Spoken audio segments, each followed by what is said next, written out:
Good morning, parents. My name is Henrietta Sowobasi. I'm an autistic mom. My son is 34 now. So I'm pleading to parents to start having this talk.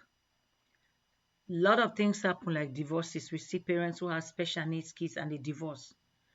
Because right now they may be sharing custody. The children go here or they go over there. And you have a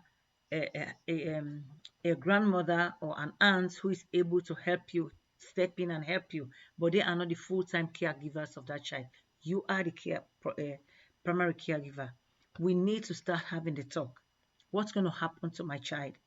Or what should happen to my child? Not what's going to happen. What should happen to my child when I'm gone? If something is happening to me, not just when you die. What if you get a terminal illness or illness that you are not going to be able to fulfill the duties that you are fulfilling for your child right now? What's going to happen? We need to have that talk. We need to put those things in place. So I'm pleading to parents, start having that talk. I've always had this idea that if I'm not there, my husband will take care of my son or my children. I have two adults, grown adult children also. But my husband passed away last year, and I wasn't expecting. And suddenly, it hit me. I start thinking, oh my God, it's not like somebody else. Now I'm going to be depending on my children. Then after my children, they are not there. Who will be next? It is very scary. It's not easy. It's making me cry all night, making those decisions to put things in place for him. Because in his life, somebody's always going to need somebody to make decisions for him, because he has intellectual disabilities and he have communication issues. He doesn't communicate with precision. You can ask him questions. He says he still have his echolalia. He's high function. He does laundry. He can do his medications. I showed him how to do, but he doesn't know how to call for refill. He doesn't know certain things because of the intellectual disability. So he's always going to need somebody to guide him. If he can live with somebody, he cannot be a burden to anyone. He can take care of himself, but somebody needs to do. If you just give him his food, you say warm in the microwave, he will, but he doesn't cook on the stove because his tendency of the heat, his tolerance to pain is so high that he can burn himself. He just walk away, doesn't think. He can see fire and just look at it and smile. So even though people say, oh, Junior is here, Junior is high function, he does. But if he see fire, it's not like one of your even 3-year-old kids see a fire and scream, Mom, Mom, fire, fire. My son will not. He can see rain pouring from the roof. He'll sit down there smiling. He doesn't put he doesn't connect the connection between these things. He doesn't have those. So those are the reasons why we need to have that talk. Please, parents, have that talk. Sit with your children. I've already had that talk and my children. So even now, most of you that know me, I started taking 2 days, 3 days vacations without Junior because my kids stepped in. I have my daughter, my son, and my niece Annie. She will come and take Junior to school, bring him back. And my daughter came and stayed for 5 days I was gone. She came and she was working from home and she started. So just to transition Junior, that if I'm not there, we can depend on this one. He get used to them. And now he knows if I'm going somewhere, I can say, Mama, right back. Mama, go here. Mama, come back. He knows I'm coming back. I just calendar. So we are doing baby steps to get him adjusted. So we are even trying another plan I'm making, like I'll make him go for a weekend to his siblings and stay the weekend with him so that they can start knowing his rituals. Then he come back. It's something gradually. I have to do that for him, not just for me, for him. Because I know what to do, but he needs to adjust to other people. So if you haven't had that conversation yet, your child may be small, but it's never late. Your child may be small. If you know this child, especially those that are going to need extensive care, be careful who you are going to choose. Do not put the burden on your grandmother or your mother who is in her 80s or 70s and you are saying, if something happened, my mom will take care of my child. Like me now, I'm 64. If I have a child who is autistic at this age for me to take care of it, it's going to be very stressful for me because of health-wise. I will not be able to do it diligently like I did with my son Junior when he was younger at that age, when he was aggressive, violent, kicking and throwing. I will not be able to handle a child that age at this time because of my age. So when you are choosing, think about it. Right now, mom can help me, grandma, but 20 years from now, if I'm not there, we won't be able to take care of this child. If not, you start putting things in place.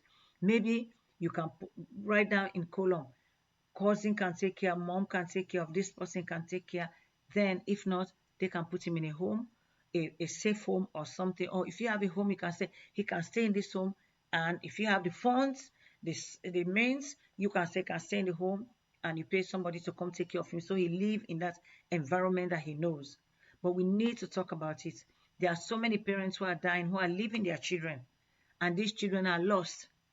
And that's why they end up going to these group homes or other places because no family member is able to take care of them. So it's very, very important for us parents when these children are small. If you have a 2-year-old diagnosed with autism, please start teaching that child functional skills. When they get the behavior, talk to behavior therapists, let them get the behavior under control. The speech therapist, let them start teaching you. They teach and you come home and do things that they teach you. After that, then that child can be functional. Functional means they can go to the bathroom by themselves. They can wash themselves. They know how to wash their hand. They can know how to put a bread in the toaster. You can teach them about fire safety, all of those.